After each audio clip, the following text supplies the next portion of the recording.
ಜಾತಿ ಗಣತಿ ಆದ್ಮೇಲೆ ಮೀಸಲಾತಿಯ ಪರಿಷ್ಕರಣೆನೂ ಆಗುತ್ತೆ. ಅಧಿಕಾರ ಆಗ್ಲಿ ಯಾವುದೇ ಸಂಪತ್ತಾಗ್ಲಿ ಕೆಲವೇ ಸಮುದಾಯಗಳ ಹಿಡಿತದಲ್ಲಿ ಇರಬಾರ್ದು. ಈಗ ಗ್ಯಾರಂಟಿಗಳು ಬಡತನ ನಿರ್ಮೂಲನೆಗೆ ಇರೋದು. ಈ ವರ್ಗದ ಜನ ಮುಖ್ಯಮಂತ್ರಿ ಆದ್ರೆ ಮಳೆ ಬರಲ್ಲ, ಅವ್ರ ಜಾತಿಯವನಾದ್ರೆ ಮಾತ್ರ ಮಳೆ ಜಾಸ್ತಿ ಬರುತ್ತೆ.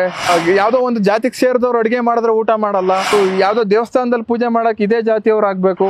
ಸಂವಿಧಾನ ಶಿಲ್ಪಿ ಅಂಬೇಡ್ಕರ್ ಅವರ ಸಾಮರ್ಥ್ಯನ ಇವತ್ತು ಕೂಡ ಜನ ಅರ್ಥ ಮಾಡ್ಕೊಂಡಿಲ್ಲ. ಜಾತಿ ಆಧಾರದಲ್ಲಿ ಮೀಸಲಾತಿ ಎಷ್ಟು ದಿವಸ ಹೆಂಗ್ ಉಟ್ಕೊಂತು? ಜಾತಿ ಉಟ್ಕೊಂಡಿದ್ದು ವರ್ಣಾಶ್ರಮ ವ್ಯವಸ್ಥೆಯಿಂದ. ಸಂವಿಧಾನ ಬಂದು 75 ವರ್ಷ ಪೂರ್ಣ ಆಗ್ತಾ ಬಂದ್ರು ಸಹ ಸಂವಿಧಾನದ ಮೂಲ ಅಂಶಗಳಾದಂತಹ ಸಾಮಾಜಿಕ ನ್ಯಾಯ ಇರ್ಬೋದು, ಭಾತೃತ್ವತೆ ಇರ್ಬೋದು, ಜಾತ್ಯತೀತ ಇರ್ಬೋದು, ಸಮಾಜವಾದಿ ಇರ್ಬೋದು, ಮುಂತಾದ ಅಂಶಗಳು ಇನ್ನೂ ಪರಿಪೂರ್ಣವಾಗಿ ನಮ್ಮ ಭಾರತದಲ್ಲಿ ಇನ್ನೂ ಅನುಷ್ಠಾನಗೊಂಡಿಲ್ಲ ಅಂತ ನಾವು ಸ್ಥಿತಿಯಲ್ಲಿದ್ದೀವಿ. ಒಂದು ನಾವು ಜಾತ್ಯತೀತ ಅಂತ ನಾವು ಕರೆದ್ರೂ ಸಹ ಇಂದಿಗೂ ಜಾತಿ ಏನಕ್ಕೆ ವಾಸ್ತವ ಮತ್ತು ಎಲ್ಲ ಕಾಲಂಗಳಲ್ಲೂ ಜಾತಿ ಅನ್ನೋ ಒಂದು ಇದನ್ನ ತೆಗೆದ್ರೆ ತಾನೇ ನಮ್ಮ ಭಾರತ ಜಾತ್ಯತೀತ ರಾಷ್ಟ್ರ ಆಗೋದು. ಭಾರತ ಜಾತ್ಯತೀತ ರಾಷ್ಟ್ರ ನಿಜ. ಜಾತ್ಯತೀತತೆ ಅನ್ನೋದನ್ನ ನಾವು ಕಾಮನ್ ಪೀಪಲ್ ಅರ್ಥ ಮಾಡ್ಕೋಬೇಕಾಗಿರೋದು ಏನು ಅಂದರೆ, ಜಾತ್ಯತೀತ ರಾಷ್ಟ್ರ ಅಂದರೆ ಯಾವುದೇ ಒಂದು ಜಾತಿ ಅಥವಾ ಒಂದು ಧರ್ಮಕ್ಕೆ ಸೇರದೇ ಇರತಕ್ಕಂಥ ರಾಷ್ಟ್ರವನ್ನು ಅಥವಾ ಎಲ್ಲ ಧರ್ಮಗಳನ್ನು ಸಮನಾಗಿ ಕಾಣುವ ರಾಷ್ಟ್ರವನ್ನು ಜಾತ್ಯತೀತ ರಾಷ್ಟ್ರ ಅಂತ ಕರಿತೀವಿ. ಮತ್ತು ನೀವು ಜಾತಿ ಹೇಗೆ ವಾಸ್ತವ ಅಂತ ಕೇಳಿದ್ರಿ. ಜಾತಿ ಭಾಳ ಇವತ್ತಿನ ಯುವಜನತೆ ಅರ್ಥ ಮಾಡ್ಕೋಬೇಕಾಗಿರೋದು ಏನು ಅಂದರೆ, ಜಾತಿ ಹೆಂಗೆ ಉಟ್ಕೊಂತು? ಜಾತಿ ಉಟ್ಕೊಂಡಿದ್ದು ವರ್ಣಾಶ್ರಮ ವ್ಯವಸ್ಥೆಯಿಂದ. ವರ್ಣಾಶ್ರಮ ವ್ಯವಸ್ಥೆ ಒಬ್ಬರ ಮೇಲೆ ಒಬ್ಬರನ್ನ ಕೂರಿಸಿ, ಒಬ್ರಿಗೊಂದು ಉದ್ಯೋಗ, ಇನ್ನೊಬ್ರಿಗೆ ಇನ್ನೊಂದು ಉದ್ಯೋಗ, ಇನ್ನೊಬ್ರಿಗೆ ಇನ್ನೊಂದು ಉದ್ಯೋಗ, ಆ ಥರ ಕೂರಿಸಿ ಒಬ್ಬ ಒಂದು ವರ್ಣದಲ್ಲಿ ಹುಟ್ಟುತ್ತವನು ಅವನ ಜಾತಿಗೆ ಏನು ಕುಲಕಸುಬಿರುತ್ತೋ ಅದನ್ನು ಮಾತ್ರ ಅವ್ನು ಮಾಡಬೇಕಾಗಿರುತ್ತೆ. ಅವನಿಗೆ ಏನೇ ಸ್ಕಿಲ್ ಇದ್ರು, ಏನೇ ನಾಲೆಡ್ಜ್ ಇದ್ರು, ಅವನು ಆ ನಾಲೆಡ್ಜನ್ನು ಉಪಯೋಗಿಸಿ ಬೇರೆ ಕೆಲಸಗಳನ್ನು ಮಾಡುವ ಹಕ್ಕಿರಲಿಲ್ಲ, ಅವಕಾಶನೂ ಇರಲಿಲ್ಲ, ಮತ್ತು ವಿದ್ಯೆ ಕಲಿಯುವ ಅವಕಾಶ ಇರಲಿಲ್ಲ. ಇಂಥ ಇದು ವರ್ಣ ವ್ಯವಸ್ಥೆ ಏನು ಮಾಡ್ತು, ವರ್ಣ ಜಾತಿ ವ್ಯವಸ್ಥೆ ಏನು ಮಾಡ್ತು, ಭಾರತದ ಸಮಾಜದಲ್ಲಿ ಅಸಮಾನತೆಯನ್ನು ಸೃಷ್ಟಿ ಮಾಡ್ತು. ಈ ಅಸಮಾನತೆ ಸೃಷ್ಟಿಯಾಯಿತು. ಮತ್ತು ಬ್ರಿಟಿಷರು ಬಂದರು, ಸ್ವತಂತ್ರ ಬಂತು. ಸ್ವತಂತ್ರ ಬಂದ ಮೇಲೆ ಯಾರಿಗೆ ವಿದ್ಯೆ ಕಲಿಯುವ ಸಾವಿರಾರು ವರ್ಷದಿಂದ ವಿದ್ಯೆ ಕಲಿಯುವ ಅವಕಾಶ ಇತ್ತೋ ಅವರು ವಿದ್ಯೆ ಕಲಿಯೋಕ್ಕೆ ಶುರು ಮಾಡಿದ್ರು. ಯಾರು ಮೊದಲಿಂದ ಉದ್ಯಮಿಗಳಾಗಿದ್ರೋ ಅವರು ಉದ್ಯಮಿಗಳಾಗ್ತಾ ಹೋದರು. ಇದನ್ನು ಸವಲತ್ತುಗಳು ಅಂತ ಕರಿತೀವಿ. ಈ ಸವಲತ್ತುಗಳನ್ನು ಯಾರಿಗೆ ಹೆಚ್ಚಿನ ಸವಲತ್ತುಗಳು ಸಿಕ್ತೋ ಅವರು ಹೆಚ್ಚಿನ ಅಧಿಕಾರವನ್ನು ಪಡಿತಾ ಹೋದರು. ಇದರಿಂದ ಜಾತಿಯಿಂದ ಅವ್ರಿಗೆ ಲಾಭ ಆಯಿತು. ಜಾತಿಯಿಂದ ಲಾಭ ಆದವ್ರು ಒಂದು ವರ್ಗ ಆದರೆ, ಜಾತಿಯಿಂದ ನಷ್ಟ ಅವಮಾನ ಅನುಭವಿಸ್ತವ್ರು ಒಂದು ವರ್ಗ ಇತ್ತು. ಎಷ್ಟೋ ಜಾತಿಗಳಿಗೆ ಅವಕಾಶಗಳಿರಲಿಲ್ಲ. ಭಾರತದ ಸಮಾಜ ಒಬ್ಬ ವ್ಯಕ್ತಿಯನ್ನ ಅವನ ಜಾತಿಯಿಂದ ಗುರುತಿಸುತ್ತೆ ಹೊರತು ಅವನ ಪ್ರತಿಭೆ ಅಥವಾ ಅವನ ಸಾಮರ್ಥ್ಯದಿಂದ ಗುರುತಿಸಲ್ಲ. ಇದಕ್ಕೆ ಹಲವಾರು ಉದಾಹರಣೆಗಳನ್ನು ಕೊಡ್ಬೋದು. ಕನಕದಾಸರಿರ್ಬೋದು, ವಚನಕಾರರ ಕಾಲದಲ್ಲಿ, ವಚನ ಚಳವಳಿ ಕಾಲದಲ್ಲಿ ಹಲವಾರು ಬಸವಣ್ಣನವ್ರು ಗುರುತಿಸಿದ್ರು ಸಾಮರ್ಥ್ಯನ, ಆದರೆ ಸಮಾಜ ಗುರುತಿಸ್ಲಿಲ್ಲ. ಹಲವಾರು ವಚನಕಾರರು ತಳ ಸಮುದಾಯದಿಂದ ಬಂದಂಥವ್ರು. ಮತ್ತು ಅಂಬೇಡ್ಕರ್ ಅವರು ಇರ್ಬೋದು, ಸಂವಿಧಾನ ಶಿಲ್ಪಿ ಅಂಬೇಡ್ಕರ್ ಅವರ ಸಾಮರ್ಥ್ಯನ ಇವತ್ತು ಕೂಡ ಜನ ಅರ್ಥ ಮಾಡ್ಕೊಂಡಿಲ್ಲ. ದೇವರಾಜ ಅರಸರು ಇರ್ಬೋದು, ಇವತ್ತಿನ ಮುಖ್ಯಮಂತ್ರಿ ಸಿದ್ದರಾಮಯ್ಯನವ್ರು ಇರ್ಬೋದು. ಈಗ ಹಲವಾರು ಕೆಳವರ್ಗದಿಂದ ಬಂದವ್ರು ನಾವು ಏನೋ ಒಂಥರ ದಡ್ರ ಥರ ನೋಡ್ತಾರೆ. ಮತ್ತು ಅವರಿಗೆ ಅವಕಾಶಗಳನ್ನೇ ಕೊಡಲ್ಲ. ಅವಕಾಶ ಕೊಡದೆ ಅವರನ್ನ ದಡ್ರು, ಮೀಸಲಾತಿ ಭಿಕ್ಷೆ ಬೇಡ್ತಾರೆ ಅನ್ನೋ ಲೆಕ್ಕಕ್ಕೆ ಮಾತಾಡ್ತಾರೆ. ಇದು ತಪ್ಪು. ಈ ಸಾಮಾಜಿಕ ವ್ಯವಸ್ಥೆ ಸೃಷ್ಟಿ ಮಾಡಿದ ಅಸಮಾನತೆಯಿಂದ ಇವರಿಗೆ ಅವಕಾಶಗಳು ಸಿಕ್ಕಿಲ್ಲ. ಹಾಗಾಗಿ ಇವ್ರ ಪ್ರತಿಭೆ ಇನ್ನು ಮುಂಚೂಣಿಗೆ ಬರೋಕ್ಕಾಗಿಲ್ಲ, ಸಮಾಜದ ಮುಖ್ಯವಾಹಿನಿಗೆ ಬರೋಕ್ಕಾಗಿಲ್ಲ. ಹೌದು, ಇಷ್ಟೆಲ್ಲ ವಿಜ್ಞಾನ ತಂತ್ರಜ್ಞಾನ ನಾವು ಮುಂದೆ ಹೊರದ್ರು ಸಹ ಈ ವರ್ಗದ ಮುಖ್ಯಮಂತ್ರಿ ಆದ್ರೆ ಮಳೆ ಅದಾಗಲ್ಲ. ಇದೆಲ್ಲ ಏನಕ್ಕೆ? ಈ ವರ್ಗದ ಜನ ಮುಖ್ಯಮಂತ್ರಿ ಆದ್ರೆ ಮಳೆ ಬರಲ್ಲ, ನಮ್ಮ ಜಾತಿಯವನ ಅವ್ರ ಜಾತಿಯವನಾದ್ರೆ ಮಾತ್ರ ಮಳೆ ಜಾಸ್ತಿ ಬರುತ್ತೆ. ಮತ್ತೆ ಯಾವುದೋ ಒಂದು ಜಾತಿಗೆ ಸೇರಿದವ್ರು ಅಡುಗೆ ಮಾಡಿದ್ರೆ ಊಟ ಮಾಡಲ್ಲ, ಒಂದು ಯಾವುದೋ ದೇವಸ್ಥಾನದಲ್ಲಿ ಪೂಜೆ ಮಾಡಕ್ಕೆ ಇದೇ ಜಾತಿಯವ್ರು ಆಗಬೇಕು. ಇದೆಲ್ಲ ಈ ಜಾತಿ ಅನ್ನೋದು ಸಮಾಜದಲ್ಲಿ ವಿಸಿಬಲ್ ಆಗಿ ವರ್ಕ್ ಆಗ್ತಿದೆ. ಈ ಮೆಟ್ರೋಪಾಲಿಟಿಯನ್ ಸಿಟಿಗಳಲ್ಲಿ ಮತ್ತು ಖಾಸಗಿ ರಂಗದಲ್ಲೆಲ್ಲ ಅದು ಇನ್ವಿಸಿಬಲ್ ಆಗಿ ವರ್ಕ್ ಆಗುತ್ತೆ. ಯಾಕೆ ಈಗ ಸಿಟಿನಲ್ಲೇ ಜಾತಿ ಯಾವ ರೀತಿ ವರ್ಕ್ ಆಗುತ್ತೆ ಅಂದರೆ, ನೀವು ವೆಜ್ಜಾ ನಾನ್ ವೆಜ್ಜಾ ಅಂತ ಕೇಳ್ತಾರೆ ಒಂದು ಮನೆ ತಗೊಳಕ್ ಹೋದ್ರು. ಈ ರೀತಿ ಇನ್ವಿಸಿಬಲ್ ಆಗಿ ಜಾತಿ ವರ್ಕ್ ಆಗುತ್ತೆ ಅಂತ ಹೇಳ್ಬೋದು ನಾವು. ಮತ್ತೆ ಇನ್ನೊಂದು ಕ್ವಶನ್ ಕೇಳಿದ್ರಿ ನೀವು, ಜಾತಿ ಕಾಲಮನ್ನ ತೆಗೆದ್ರೆ ಮಾತ್ರ ಜಾತಿ ಹೋಗುತ್ತೆ ಅನ್ನೋದು, ಅದು ನನಗನ್ಸುತ್ತೆ ಅದು ಆ ಥರ ಇಲ್ಲ. ಈಗ ಒಂದು ರೋಗ ಇದೆ ಅಂದರೆ ಆ ರೋಗನ ನಾವು ಡಯಾಗ್ನೈಸ್ ಮಾಡಬೇಕು. ಆ ರೋಗನ ಡಯಾಗ್ನೈಸೇ ಮಾಡ್ದಲೆ ಆ ರೋಗನೇ ಇಲ್ಲ, ನಾವು ರೋಗನೇ ಇಲ್ಲ ಅಂದರೆ ಏನು ಡಯಾಗ್ನೈಸ್ ಮಾಡೋಕ್ಕಾಗುತ್ತೆ?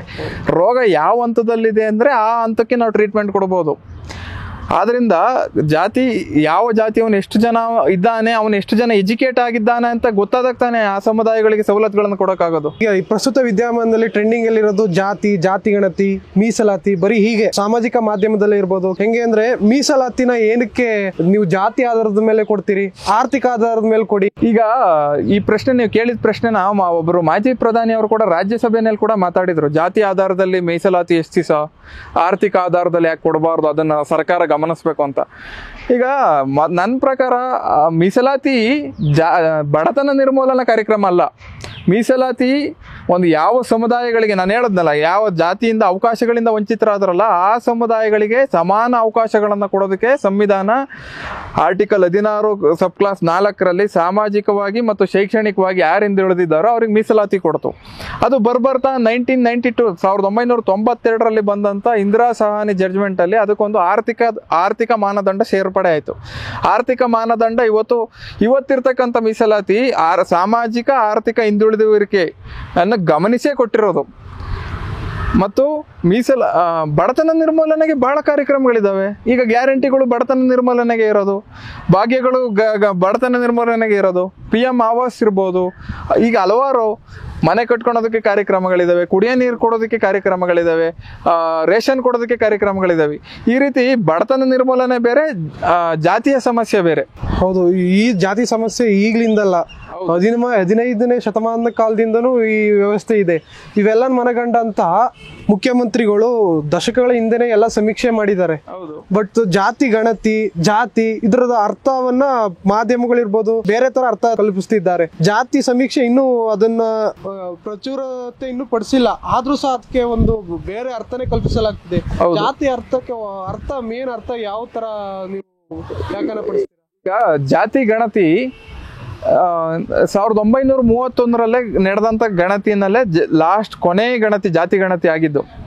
ಇವಾಗ ಕರ್ನಾಟಕ ರಾಜ್ಯ ಸರ್ಕಾರ ಮಾನ್ಯ ಸಿದ್ದರಾಮಯ್ಯನವರು ಇಂದಿನ ಬಾರಿ ಮುಖ್ಯಮಂತ್ರಿ ಆಗಿದ್ದಾಗ 2014ರಲ್ಲೇ ಸಾಮಾಜಿಕ, ಶೈಕ್ಷಣಿಕ ಮತ್ತು ಆರ್ಥಿಕ ಸಮೀಕ್ಷೆ ಅಂತ ಮಾಡಿಸಿದ್ರು.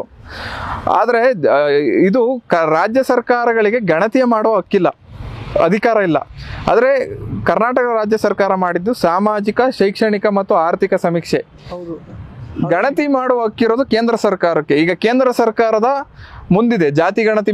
ಈಗ 2021ರ ಸೆನ್ಸಸ್ ಇನ್ನೂ ಆಗಿಲ್ಲ, 2025 ಮಾಡಿದ್ರೆ ಅದಕ್ಕೆ ಜಾತಿ ಸೇರಿಸ್ಬೇಕು ಅನ್ನೋ ಒಂದು ಮಾತುಗಳು ಕೂಡ ಕೇಳಿ ಬರ್ತಾ ಇದೆ. ಕೇಂದ್ರ ಸರ್ಕಾರ ಏನ್ ಮಾಡುತ್ತೋ ನೋಡ್ಬೇಕು.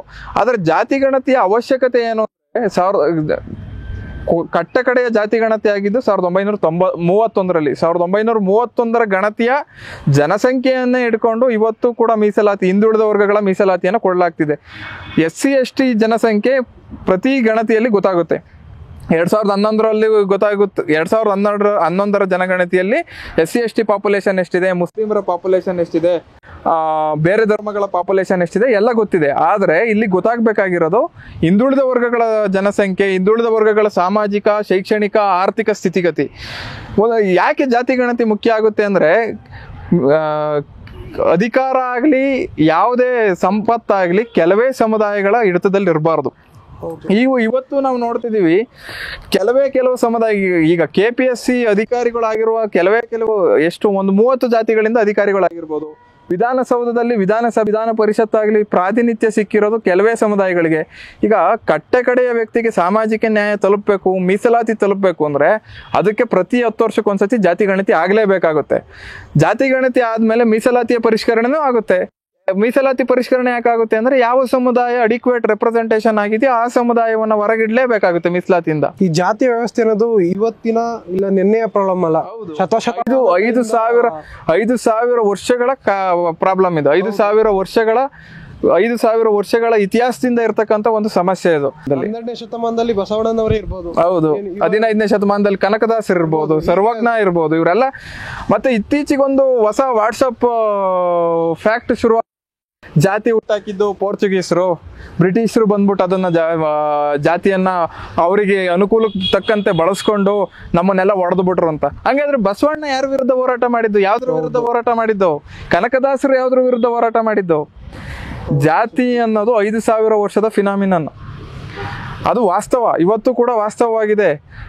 ಹೇಳ್ಬೋದು ಜಾತಿ ಮರೆತುಬಿಟ್ಟು ನಾವೆಲ್ಲ ಒಂದು ಅಂತ, ಆದರೆ ಜಾತಿ ಅನ್ನೋದು ಮನುಷ್ಯನ ತಲೆಯಲ್ಲಿ ಒಕ್ಕಿದೆ.